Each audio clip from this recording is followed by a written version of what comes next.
Dando continuidade às nossas videoaulas no tema de citologia vegetal, nesta quinta videoaula nós vamos falar sobre os compostos lipídicos que ocorrem na parede celular. Normalmente os compostos lipídicos da parede celular eles estão presentes nas células de revestimento do corpo do vegetal e algumas outras estruturas como esporos, que são os grãos de pólen, que tem a deposição dessas substâncias, que são a cutina, um polímero de oxiácidos graxos, saturados e insaturados, ceras epicuticulares, que aparecem sobre a cutina. No caso de crescimento secundário, a suberina, que impregna a casca das árvores, e a esporopolenina, que está presente no revestimento dos grãos de pólen. Essas substâncias são extremamente importantes porque se essas células de revestimento não apresentassem essas substâncias, a planta perderia facilmente água para a atmosfera, além do que as plantas estariam mais expostas à invasão de micro-organismos. Quando a gente olha o revestimento do corpo primário da planta, das plantas em crescimento primário, aqui no exemplo do pé de tomate, na folha, no caule e também nos frutos, nós observamos que há a ocorrência da cutícula. A cutícula funciona como um selante. Então, qualquer orifício, qualquer ponto de entrada,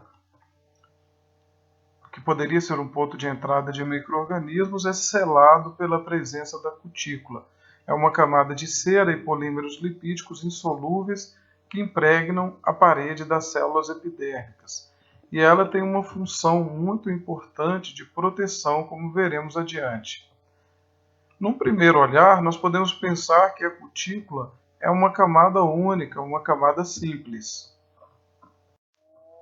Porém, quando nós observamos mais detalhadamente, nós observamos que a cutícula é formada de várias camadas. Uma camada cuticular, composta de cutina, cera e carboidratos, e uma cutícula propriamente dita, que é formada de cutina embebida em cera. E por sobre esse arranjo, nós temos a ocorrência de uma quantidade muito grande de ceras epicuticulares. Então, se eu tenho aqui, por exemplo, um campo primário de pontuação ou uma interrupção aqui, que é uma interrupção na deposição de parede celular primária, esse campo primário de pontuação ele vai ser selado por essa cutícula que apresenta essa estrutura complexa. Então, como a planta realiza as trocas gasosas se a cutícula sela toda a superfície do corpo da planta? Ela realiza as trocas gasosas pelos estômatos, como a gente pode ver neste corte transversal. Aqui a cutícula vem e ela se interrompe exatamente por sobre o estômato. E o estômato é uma estrutura, como nós veremos posteriormente, que a célula tem total controle da sua abertura e fechamento. Então é muito importante nós percebermos que a cutícula ela reveste todo o corpo primário da planta. Qual seria então a função da cutícula? Além do grande valor taxonômico, porque ela ajuda em estudos taxonômicos, em separações de gêneros, ela também exerce uma proteção contra a perda de água, proteção contra o excesso de luminosidade ou radiação solar. Ela também, em muitos casos, evita que a água permaneça por muito tempo em uma superfície da folha. A presença de uma superfície úmida pode propiciar o desenvolvimento de esporos de fungo, de bactérias, o que é indesejável para a planta. Basta nós pensarmos no exemplo da água quando ela é jogada sobre a folha de taioba. A água forma gotículas, né, porque a cutícula muito espessa, com uma deposição grande de cera epicuticular, ela aumenta a tensão superficial da água, a água não consegue se espalhar sobre a superfície da folha de taioba, ela forma gotículas, escorre e a folha permanece seca.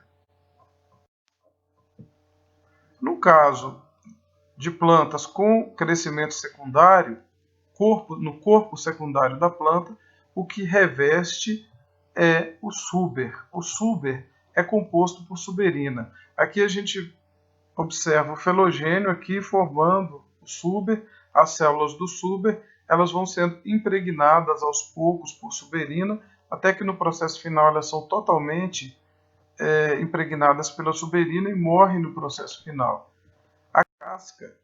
A casca tem uma importância muito grande no revestimento e isolamento do corpo da planta.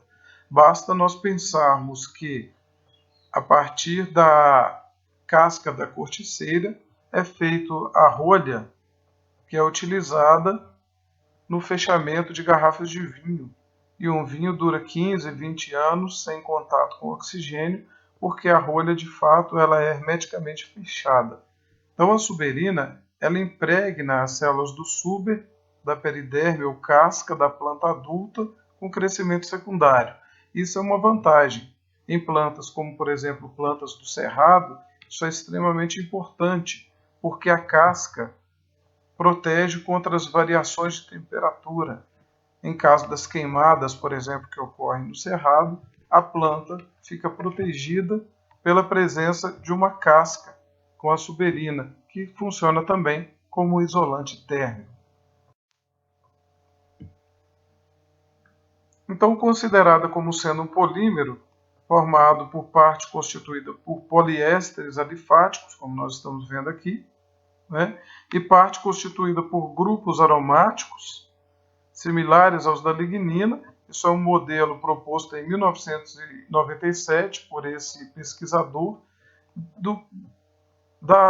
do polímero, que é a suberina, e que é um selante de uma importância muito grande para a proteção do corpo do vegetal.